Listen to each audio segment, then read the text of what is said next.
રાજકોટમાં પીજીવીસીએલે વિદ્યુત સહાયકની ભરતી માટે પરીક્ષા લીધા બાદ 1 વર્ષ સુધી ભરતી ન કરતા 6000થી વધુ બેરોજગાર યુવાનોના ભવિષ્ય સામે પ્રશ્નાર્થ સર્જાયો છે।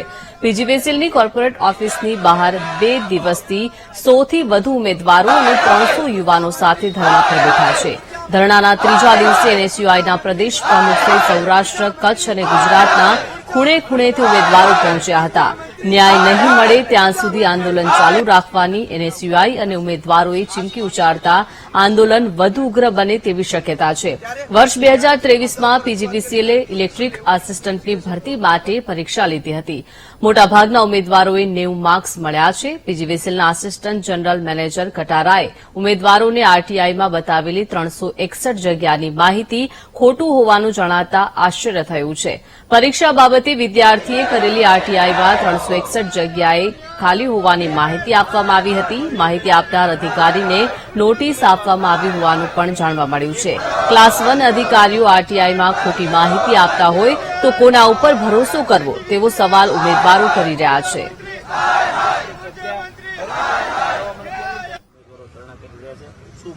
છેલ્લા 72 કલાકથી ખાધા કડકથી ઠંડીમાં તડકામાં બેઠી અને આ વિદ્યાર્થીઓ ધરણા કરી રહી છે।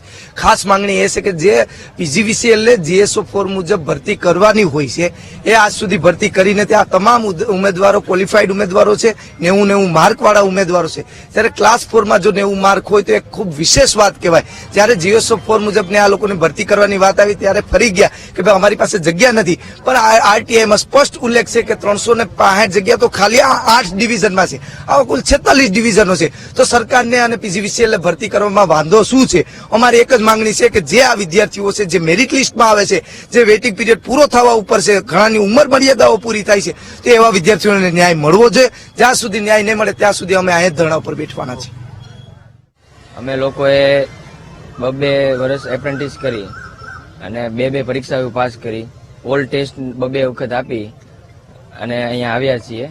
છેલ્લે અમે 90 માર્ક સુધી અમે પહોંચ્યા છીએ, પણ હજી સુધી અમારો અંદરથી એવો એક પણ 2 થી 4 માંગ છે અમારી, જેની એક પણ પોઝિટિવ રિપોર્ટ આવ્યો નથી। મારું નામ વિજય છે, હું સુરેન્દ્રનગરથી આવું છું। અમે છેલ્લા 4 દિવસથી અહીંયા આવ્યા છીએ અને 3 દિવસથી અમે આંદોલન કર્યું છે। અમારી માંગ છે GSO4 મુજબ ભરતી કરો અને કાં તો અમારી સમય મર્યાદા વધારી દો। અમારી સમય મર્યાદા પૂરી થવામાં છેલ્લા 13 દિવસ રહ્યા છે। અમે 3-4 વખત અહીંયા આવી ગયા છીએ। આ લોકો એમ કહે છે ભરતી કરશું પણ ક્યારે કરશું? ભરતી કરશું પણ ક્યારે કરશું? અમે અમારી માંગ પૂરી થઈ જાય તો અમે સંતુષ્ટ છીએ। અમારા હવે કાલથી 1-2 લોકો એવા છે કે જે ભૂખ પણ ત્યાગ કરવા માટે તૈયાર થઈ ગયા છે। તો આ અમારી માંગ પૂરી થાય, GSO4 મુજબ ભરતી થાય, કાં તો સમય મર્યાદા વધે। જ્યાં સુધી આ નહીં થાય ત્યાં સુધી અમે આંદોલન